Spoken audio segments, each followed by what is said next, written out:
अस्सलाम वालेकुम। जैसे कि हाज़िर हैं एक नए लेक्चर से। आज जो हमारा टॉपिक है Newton second law and linear momentum. Previous जो लेक्चर था उसमें हमने पढ़ा था लीनियर मोमेंटम के बारे में, उसकी डेफिनेशन और उसकी जो इक्वेशन थी वो प्रूव की थी। अब हम लीनियर मोमेंटम का रिलेशन जो है किसके साथ, न्यूटन सेकंड लॉ के साथ, वो डिफ़ाइन करेंगे। सबसे पहले सेकंड लॉ ऑफ न्यूटन का आपको तो पता है, मैंने आपको बताया है कि F is equal to ma, यानी वो हमें फोर्स की डेफिनेशन बताता है। सेकंड लॉ ऑफ न्यूटन जो है can be used to relate momentum of an object. ये एक रिलेशन बताता है हमें किसका, सबसे पहले रिलेट किसका, मोमेंटम ऑफ एन ऑब्जेक्ट। आपको मोमेंटम का ये तो पता है कि एक जो ऑब्जेक्ट हो उसको मूव कराने में कितना फोर्स चाहिए, इसको हम बोलते हैं मोमेंटम। इट मीन्स कोई भी ऑब्जेक्ट है उसी को मूव कराने में, अगर कोई ऑब्जेक्ट मूव कर रहा है तो उसको रोकने में कितना फोर्स चाहिए, इसको हम सिंपल वर्ड्स में हम बोलते हैं मोमेंटम। यानी यहाँ पे जो है the relate the momentum of an object, और यहाँ पे जो फोर्स हम लगा रहे हैं रोकना किसी ऑब्जेक्ट को या किसी ऑब्जेक्ट को मूव करवाने में जितना फोर्स चाहिए, इसको मोमेंटम कहते हैं। लेकिन मोमेंटम जो है उसी ऑब्जेक्ट का, उसका रिलेशन किसके साथ है, रिजल्टेंट फोर्स के साथ। यानी रिजल्टेंट फोर्स इसको कहते हैं सिंपल अल्फाज में। यानी प्रीवियस लेक्चर्स में आपको मैं ये बताता आया हूँ कि फोर्स यानी रिजल्टेंट फोर्स को हम नेट फोर्स भी बोलते हैं।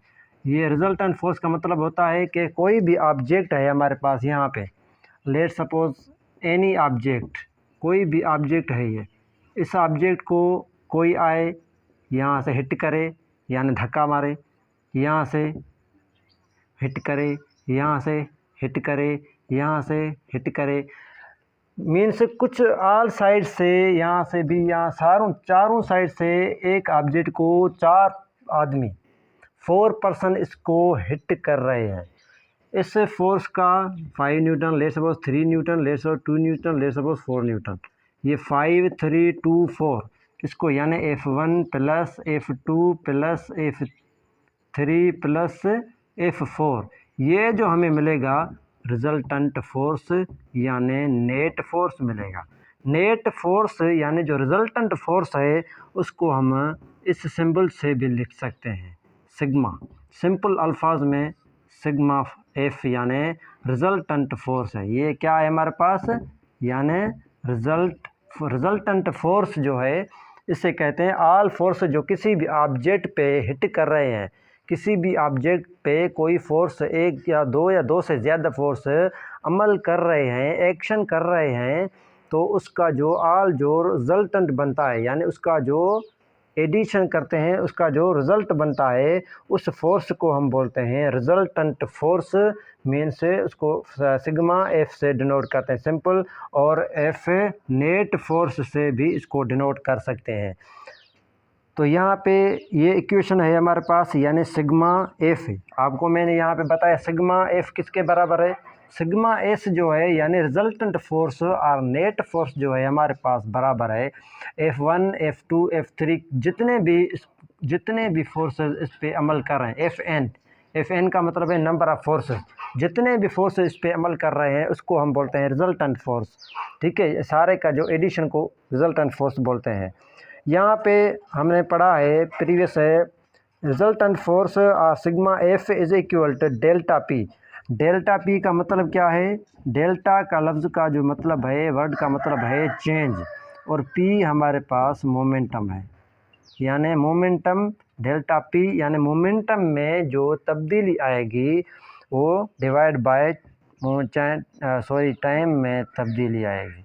ये हो गया हमारे पास रिजल्टेंट फोर्स, यानी change in momentum upon change in time. तो यहाँ पे मोमेंटम हमने यहाँ क्या हो गया, यानी हमें जो बताता है फोर्स, सिंपल अल्फाज में, सिंपल वर्ड्स में जो हमें बताता है फोर्स जो है बराबर है ma के।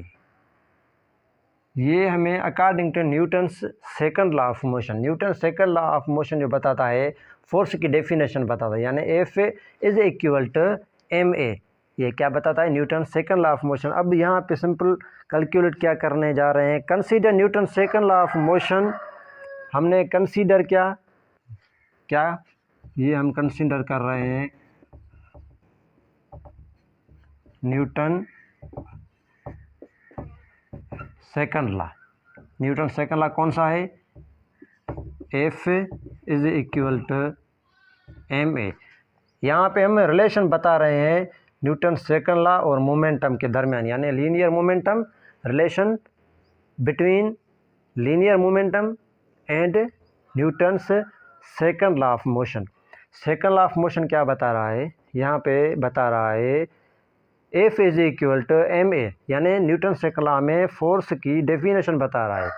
ये आ गई हमारे पास फर्स्ट इक्वेशन। हम प्रीवियस चैप्टर में पढ़ा है कि एक्सीलरेशन का वैल्यू, यानी एक्सीलरेशन जो है हमारे पास बराबर है change in velocity divide by change in time. हमने ये पढ़ा है, तो वेलोसिटी में जो तब्दीली है टाइम के दौरान जो वेलोसिटी में तब्दीली आती है उसको हम एक्सीलरेशन बोलते हैं। क्या, रफ्तार में वेलोसिटी में जो तब्दीली आती है, change in velocity in unit time is called acceleration. ये हमारे पास एक्सीलरेशन की इक्वेशन आ गई, यानी एक्सीलरेशन जो है हमारे पास बराबर है delta we upon delta T के। तो यहाँ पे एक्सीलरेशन जो वैल्यू जो मिला है, यहाँ पे वैल्यू पुट करेंगे किसका, एक्सीलरेशन का, यानी F is equal to M delta V over delta T.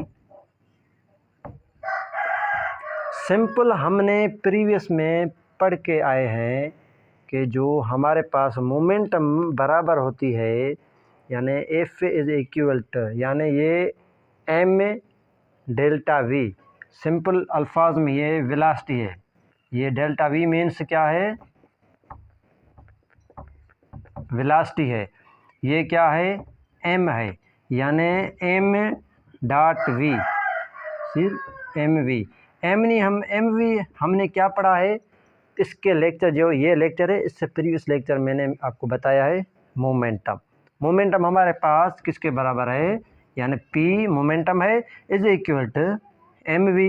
यहाँ पे एम वी यानी एम और वी मास और वेलोसिटी की प्रोडक्ट हो गई, ये किसके बराबर है, मोमेंटम के बराबर है। तो यहाँ पे हम मोमेंटम का सिंपल वैल्यू रखेंगे, यानी F is equal to M V की जगह यहाँ पे क्या रखेंगे, पी रखेंगे, डेल्टा यानी उसमें तब्दीली, डेल्टा वी सिंपल यहाँ वाला यहाँ पे रख दिया, अपॉन ओवर डेल्टा टी। ये क्या हमारे पास मिल गया, नेट फोर्स, क्या मिल गया, यानी रिजल्टेंट फोर्स और नेट फोर्स। यहाँ इसको नेट फोर्स को हम ऐसे भी लिख सकते हैं, मैंने पहले ही आपको बताया, यानी F is equal to delta P over delta T. ये हो गया आपके हमारे पास relation Newton's second law of motion and linear momentum का, ये रिलेशन है सेकंड लॉ ऑफ मोशन और मोमेंटम के बीच में, दरमियान में difference, between momentum, linear momentum and Newton's second law of motion. इसके बाद थोड़ा सा टॉपिक इम्पल्स है, इम्पल्स जो है सेम चीज़ है, थोड़ा सा डिफरेंस है। इम्पल्स का मतलब है product of force and time is called impulse. Impulse को हम जे से डिनोट करते हैं, लेकिन कौन सा फोर्स और कौन सा time, very short force very short time, मामूली सा फोर्स लगाएं मामूली से टाइम में, बाद में जो मोमेंटम पैदा हो उसको हम बोलते हैं impulse. Means very short time. Short time में जो शॉर्ट हमारे पास फोर्स पैदा होता है, उसके बाद जो मोमेंटम हमें मिले, उस मोमेंटम को हम बोलते हैं इम्पल्स। आई होप ये आपको समझ में आ गया होगा।